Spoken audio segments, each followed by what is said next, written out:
হেই, কি অবস্থা সবার? এআই রেভলিউশন গত 5-7 বছর ধরে অনেক দ্রুত শুরু হলে আমরা নোটিস করতে শুরু করেছি 2022 সালের নভেম্বরে, যখন চ্যাটজিপিটি লঞ্চ হয়। আজ স্কুলের স্টুডেন্ট থেকে শুরু করে কলেজের স্টুডেন্ট, ছোট বিজনেসম্যান থেকে শুরু করে বড় কোম্পানির সিইও সবাই একটি টুল নিয়ে আলোচনা করছে, চ্যাটজিপিটি। চ্যাটজিপিটি ইউজ করে পোলাপান কি না কি করতেছে ভাই। হোমওয়ার্ক, কলেজের অ্যাসাইনমেন্ট, এক্সামের কোশ্চেন সলভ।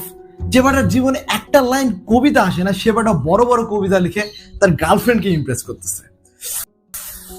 আর আমি এদিকে এখন পাই না টাকা। যে বাটার জীবনে একটা লাইন ইংলিশ আসে না, সে বাটা এখন ফেসবুকে পোস্ট করে এত বড় বড় ইংলিশে। আগে যে ছবি এডিট করতে আমাদের ঘন্টার পর ঘন্টা পরিশ্রম করতে লাগতো, সে ছবি এখন এআই এডিট করে দেয় মাত্র এক ক্লিকে।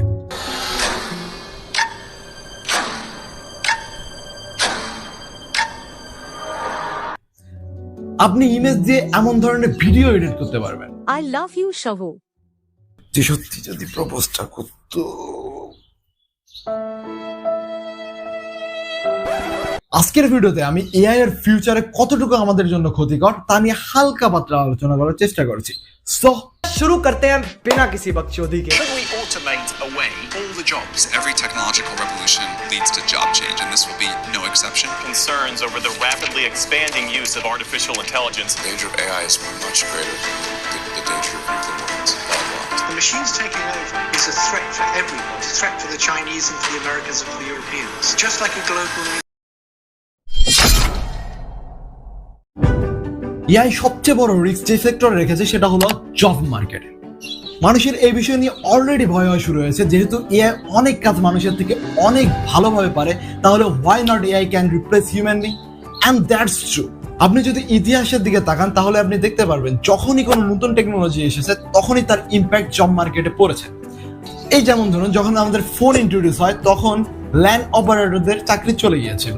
যখন এটিএম মেশিন লঞ্চ হয় তখন ব্যাংক ট্রানজিশনের জন্য যেসব লোক কাজ করতো তাদের কাজ অনেকাংশে কমে যায়।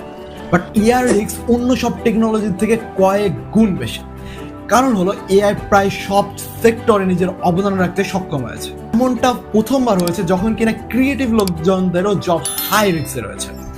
But here is a good news. World economic ফোরামের মতে প্রায় 85 মিলিয়ন লোকজন 2025 সালের মধ্যে জব হারাবে for automation. On the other hand, অটোমেশনের কারণে প্রায় 97 মিলিয়ন নতুন জব সেক্টর তৈরি হবে।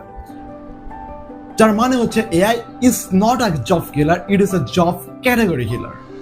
আপনাকে নতুন প্রযুক্তির সাথে অ্যাডাপ্ট করা শিখতে হবে। আপনি যত দ্রুত নতুন প্রযুক্তিকে নিজের দখল নিয়ে আসতে পারবেন, আপনার জব সেক্টর তত বাড়বে।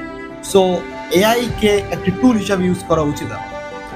আর্টিফিশিয়াল ইন্টেলিজেন্সের আরেকটি বড় ইম্প্যাক্ট হলো আমাদের ব্রেনের উপর। সাইকোলজিস্টের মতে আমরা যত বেশি লজিক্যাল থিঙ্কিং করব, যত বেশি প্রবলেম সলভ করব, তত বেশি আমাদের ব্রেন শার্প হবে। বাট এআই আসার পর আমরা এআই এর উপর অনেক বেশি নির্ভর হয়ে পড়েছি। আজ data science, research, scripting, caption সবকিছুতে আমরা এআই ইউজ করতে। আমরা এটাকে স্মার্ট ওয়ার্ক বললেও এটা আমাদের স্মার্টনেস হারানোর জন্য অনেকাংশেই দায়ী। And that's have it makes us very very dump. এর আরেকটি বড় ইম্প্যাক্ট হলো সোশ্যাল ভ্যালিডেশন। বেসিক্যালি আমরা সাধারণ জনগণই সোশ্যাল মিডিয়া ইউজ করে থাকি। আমরা খুব সহজে অনেক কিছু বিশ্বাস করে ফেলি। আমাদের ম্যানিপুলেট করা অনেক ইজি। আর এআই আসার ফলে এই জিনিসটা আরো অনেক বেশি ইজিয়ার হয়ে গেছে। এআই কোনো কাজ এত নিখুঁতভাবে করতে পারে যে আমাদের সাধারণ চোখ কখনো বুঝতেই পারবে না কোনটা ফেক এবং কোনটা রিয়েল।